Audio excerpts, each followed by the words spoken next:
And now let's say we need to add more dramatic effect to that sky by maybe adding some clouds to the sky. So maybe you can go to the quick selection tool and we can enlarge our brush size, selecting that sky. It works like magic, as you can see. And now let's invert our selection, pressing Command or Control Shift I.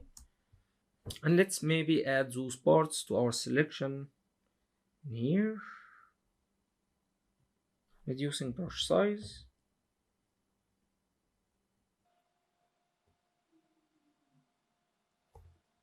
And now instead of duplicating that selection into a new layer, we're gonna be creating a mask.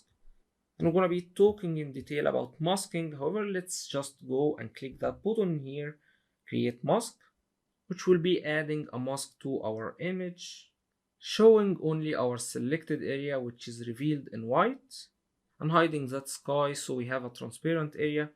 We can be getting that sky anytime back by disabling that layer, holding shift key and clicking on that thumbnail or that mask to get it back, or click once again while holding shift key to disable the part from our image.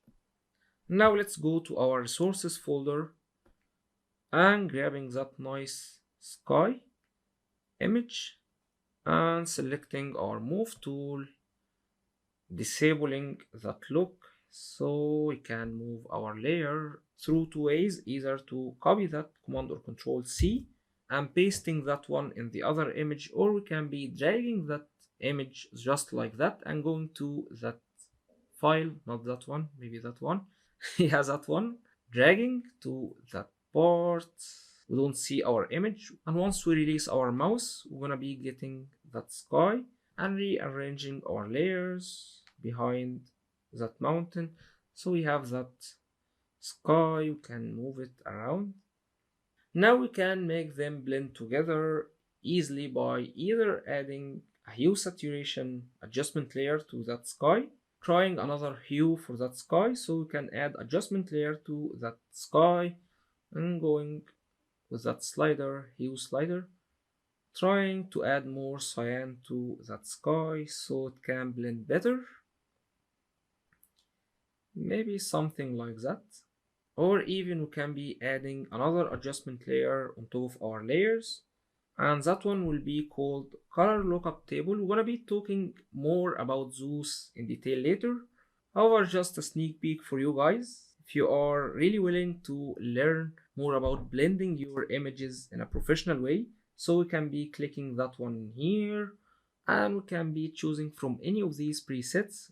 Those are just like Instagram filters.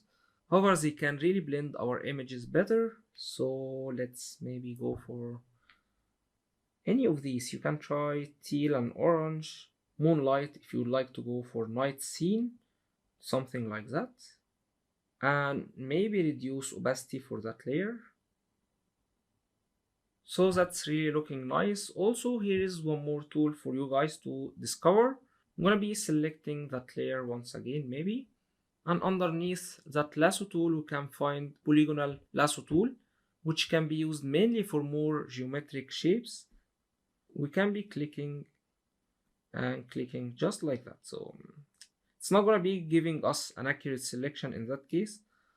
However, maybe with geometric shapes can be very nice to create a selection. However, it's clearly not going to be working well in that example. However, let's try to close that selection. Now we can be trying to fill that one so you can see how it's gonna look like, creating a new layer below our mountains layer and filling that one with white. Command or Control backspace, Command D. If you are also going for an art direction like that one. And also here's one more trick for you guys. If we try any of these, maybe that one single column, you can be clicking anywhere to have a single column selection, and later you can be adding a stroke to that selection, maybe to have a stroke of a single line by going to edit stroke, 5 pixels. Maybe you want to be selecting different colors, white, maybe increasing that one to 40, and here we go. So anyway, I'm gonna undo that because it doesn't really go with our scene.